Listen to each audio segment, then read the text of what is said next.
How to create a DeepSeek AI account. In this video, I'll guide you through the simple steps to set up a DeepSeek AI account in no time. First, open the DeepSeek app on your iPhone or Android device. Once you're on the login screen, you'll see a few options at the bottom. You can sign in instantly using either your Google account or Apple ID by selecting one of these options. If you prefer not to use those, you can manually create an account by tapping on the Sign Up button.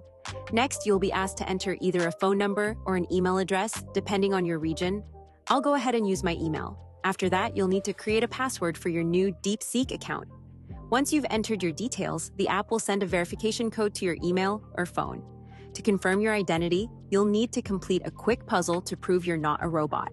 After that, check your inbox for the verification code, enter it in the app, and tap Sign Up to complete the process.